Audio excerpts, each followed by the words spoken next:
Channel தரப்பு என்ன பயன்படுத்திக்க நினைச்சாங்க. ஆனா இவங்க 3 பேருக்கும் என் மேல பொறாம. மாக்காப்பா, புகழ், கானா வினோத் இவங்க எல்லாரும் மது அருந்திட்டு இருக்கிறவங்க எல்லாருக்குமே தெரியும். கானா வினோத்க்கு எனக்கும் முதல்லயே ஆகாது. இவங்களுக்கு என் மேல பயங்கரமான பொறாம. புகழ் அவரு கூடவே ஒரு ஆள் வச்சிருக்காரு. அவரை வச்சுதான் என்ன அடிச்சாங்கன்னு திவாகர் என்னெல்லாம் சொல்லியிருக்காருன்னு வாங்க பார்க்கலாம். மாக்காப்பா ஆனந்துக்கு பெரிய பெரிய பணக்காரங்களோட சப்போர்ட் இருக்கு. கானா வினோத் புகழுக்கு ரவுடிகளோட சப்போர்ட் இருக்கு. ஆனா திவாகருக்கு யாருமே இல்ல, எந்த சப்போர்ட்டும் இல்ல.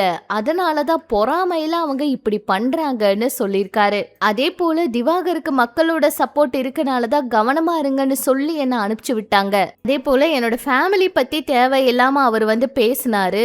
தேவையில்லாத வார்த்தைகள் எல்லாம் சொன்னாரு. அதனால நான் திருப்பி பேசினேன். படப்பிடிப்பு தளத்திலேயே எங்களுக்குள்ள சண்டை பெருசா வந்துருச்சு. ஷூட்டிங் காலையில முடிஞ்சிருச்சு. மத்தியானம் சாப்பிட்டதுக்கு அப்புறம் பிரேக்ல நடந்த ஒரு விஷயம் தான் இது. 50 பேர் பக்கம் அங்க இருந்தாங்க. அப்ப என்ன இந்த மாதிரி வார்த்தை கேட்டு பேசினாரு. அதனாலதான் பிரச்சனையே வெடிச்சதுன்னு சொல்லியிருக்காரு. இவங்க என்ன அடிக்க ஆரம்பிச்சதுக்கு அப்புறம் பெண்கள் எல்லாம் சுனிதா இவங்க எல்லாம் எனக்கு சப்போர்ட் பண்ண விலக்கி வர வந்தாங்க என்ன அடிக்கும் போது. அப்புறம் நிசாக்காவுக்கெல்லாம் அடியே பட்டுருச்சு. அவங்களுக்கு லேசா காயமே வந்துருச்சு அப்படிங்கிற மாதிரி சொல்லியிருந்தாரு. அப்புறம் மாக்காப்பா குடிச்சிட்டு வந்திருக்காரு. அவர் கண்ணாடி போட்டிருக்கிறதுக்கு காரணமே அவர் குடிக்கிறதுனாலதான், தெரியக்கூடாது அப்படின்னு சொல்லி அதுதான் அவர் கண்ணாடி போட்டுட்டே இருக்காரு. உடனே ஒரு இரும்பு கம்பியை எடுத்து என் கால்ல வீசி போனி இங்க நிக்க கூடாது அப்படின்னு சொன்னாரு.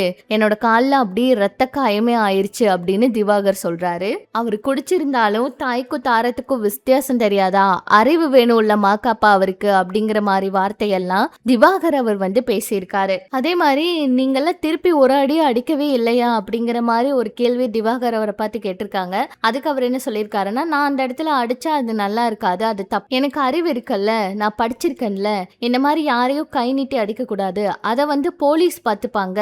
போலீஸ் இருக்கும்போது போலீஸ்ல தான் கம்ப்ளைண்ட் பண்ணணும். இவங்களை நேரடியா அடிச்சு எதுவும் பெரிய ஆள் ஆக்கி விடக்கூடாது, நேரடியா அடிக்கவும் கூடாது அப்படிங்கிற மாதிரி திவாகர் அவரு இதுக்கான விளக்கத்தை கொடுத்திருக்காரு. உண்மையாலுமே திவாகர் அவரை இவ்வளவு தூரம் அவங்க அடிச்சாங்களா, இந்த பிரச்சனை இவ்வளவு தூரம் பெருசாச்சா அப்படிங்கறத என்ன நடந்திருக்குன்னு வெயிட் பண்ணி தான் பார்க்கணும். ஏற்கனவே திவாகர் அவரை எல்லாரும் விளையாட்டாவும் அவர் தான் எல்லா பிரச்சனைக்கும் காரணமா இருப்பாரு. அவர் ரொம்ப ஃபன் பண்ணிட்டு இருப்பாரு.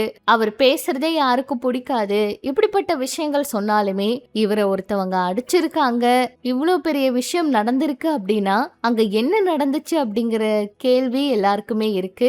உண்மையா இந்த பிரச்சனை நடந்துச்சா, இத பத்தின வேறு ஏதாவது விஷயங்கள் வெளியாகுமா அப்படிங்கறத பொறுத்திருந்துதான் பார்க்கணும். இந்த வாரம் என்ன நடக்க போகுதுன்னு வெயிட் பண்ணி பார்க்கலாம். திவாகர் அவரு மாக்காப்பா அவங்களை பத்தியும் புகழ் அவரை பத்தியும் கானா வினோத் அவரை பத்தியும் இவ்வளவு தூரம் பேசுறத பத்தி நீங்க என்ன நினைக்கிறீங்கிற உங்களோட கருத்துக்களை சொல்லுங்க.